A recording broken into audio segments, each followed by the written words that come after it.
حين ولدت أعطيتني قلبا صغيرا خاليا ملأته حبا لك حبا نقيا صافيا.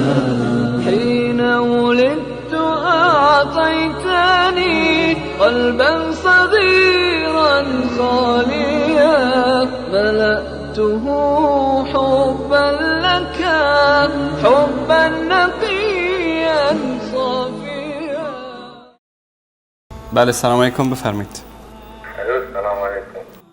علیکم السلام و رحمت الله. عرض خدمت آقا، من چند روز پیش توی یکی از شهرهای حومه استانی که زندگی میکنم بله اتفاق خانوادم بودم. بعد از آن میگفت ما اومدیم که نماز بخونیم. بله حالا گذشته از این که صبر کردیم که همه وضو بگیرن که وضوی ما رو نبینن، رفتم داخل مسجد، بله خدا رو گواه میگیرم و مسئولیت این قسم رو تقبل میکنم. آنچنان بوی جوراب پیچیده بود که نمیشد داخل مسجد رفت. بخواستم از دوستان شیعه که خودم 30 سال شیعه بودم، فکر اونها بودم، سوال کنم که برید فکر کنید مسح پا جایز است یا شستن. این در وهله اول. در وهله دوم خداوند به فضل کرمش نور هدایتی در دلهام افتادید و ما موحد شدیم. الحمدلله. هم خاندان رسول مکرم رو حفظ کردیم و هم صحابه گرانقدر رو به دست آوردیم. یعنی ما درست کردیم در این وقت. به ما میگفتن در واقع کربلا آتش امام حسین باعث شده بود که طفل شیرخوارش، طفل علی اصغر 6 ماهش رو در بالای سرش امام حسین رضی الله تعالی عنه در بالای سرش میگیره و به سپاهیان عبیدالله بن زیاد میگه اگر مروت نداری حداقل به این بچه رحم کنید. این منافات داره با قول امام حسین رضی الله تعالی عنه که خیرخواست من الذله.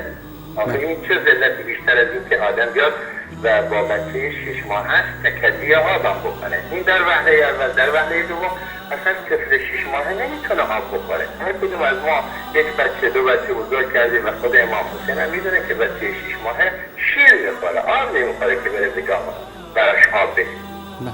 دوم این که ما میگفتن که حضرت ابوالفضل عباس درود و فرات میرود که برای سپاهیان امام حسین آب بیاره در قربه. قربه عبارت از یک ظرفی در حد قد و قواره قمقمه. آخه این چه خردی است که آدم بره تو اون دل دشمن رو بشکافه و قربه رو پر از آب بکنه و برای سپاهیان امام حسین یک قمقمه آب بیاره که حتی اگر به هر کدوم یک فیسی بده نمیتونه آتش اون رو رفع کنه. بخاطر از دوستانی که به اصطلاح صحبت ها رو میشنوم، مخصوصا دوستان فامیل افرادی که شیعه‌اند، درست فکر کنید ببینید که خزعبلاتی که به ما میگفتن، این اراجیفی که تحویل ما میدادن برای اثاره عواطف، برای اثاره بکا و هویت که شما فقط گریه برایش با ما بله و ما رو در خوش تماوج احساس قرار میدادن و ما با کلی احساس میرفتیم و تو سر خودمون می‌زدیم و دریافتیم که اینها همش بطلانه. من حقیقتش از خود مذهب تشیع به خزعبلات تشیع بردم. الله از خود مذهب تشیع.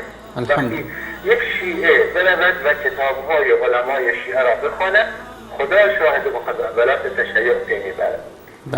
آخرین برنامه این که میخواستم بگم از فضل و کرامات شیعه الان سن فحشا رسیده به 14 سالگی. 68% مردم افسردن، 42% مردم زیر خط فقر زندگی میکنن، 8000 دکتر بیکارن، 6 میلیون فرد بیکارن، از 10 تا ازدواج 6 تاش به طلاق منجر میشه، فروش سالیانه 16000 کلیه و 7 میلیون محتاج. اینا از برکات تشیعه. دوستان برادرم بشینید فکر کنید، والله بشینید فکر کنید، فقط بشینید فکر کنید. اللهم المستعان. تشکر از خیلی متشکرم که فرصت رو در اختیار من گذاشتی. تشکر. زنده باشین. بسیار سپاسگزارم. زنده باشین. سلامت باشین. تشکر از شما. خدا نگهدارتون کنه. واقعا صحبت‌های این برادر موحدمون از یک طرف ما رو خوشحال میکنه که الله سبحانه و تعالی به ایشون این نعمت بزرگ، نعمت هدایت رو نصیب کرده و از طرف دیگر وقتی آدم این واقعیت ها رو میشنوه ناراحت میشه. چرا ملت بزرگ و شریف مثل ملت ایران باید گرفتار این انسان هایی بشن که امروز به هر شکلی که شده باید سوء استفاده بکنن از عواطف، از احساسات مردم. دقیقاً در شهر عراق امامزاده سیار آورده بودن تو کوچه و بازار که کسانی که وقت ندارن که برن زیارت بیان این امامزاده سیار. یعنی شما فکر بکنید اونایی که میرن زیارت، خب اونجا وجوهات و خمس و پولی که پرداخت میکنن خب اونا رو میگیرن، در راه عیاشی و خوشگذرانی خودشون استفاده میکنن و اون بیچارهایی که شاید پول ماشین ندارن که تا مثلا تا فلان زیارت تا فلان امامزاده برن، این امامزاده سیار ساختن که از جلوی خونه اینا رد بشه و همین پول خورده ای هم که اینا بندازن. خب وقتی که از یک شهر بگذره یک امامزاده سیار، شما فکر بکنین اگر کسی 1 تومن بندازه تا از صبح تا شب مثلا از 10-15 خیابون که رد بشه چقدر پول جمع میکنن تا آخر شب و معلوم نیست که این پول ها به کجا میره و به جیب کدوم مرجع، به جیب کدوم آخوندی ریخته میشه. یا چه شیادانی هستن پشت پرده که از این پول ها در هوسرانی و خوشگذرانی خودشون استفاده میکنه. امیدواریم که الله متعال به برادران و خواهران ما که گرفتار این جرثومه های فساد شدن، اینایی که به اسم دین دارن ملت رو فریب میدن، الله متعال اونا رو پیروان واقعی علی ابن ابی طالب بگردن. حين ولدت أعطيتني قلبا صغيرا خاليا ملأته حبا لك حبا نقيا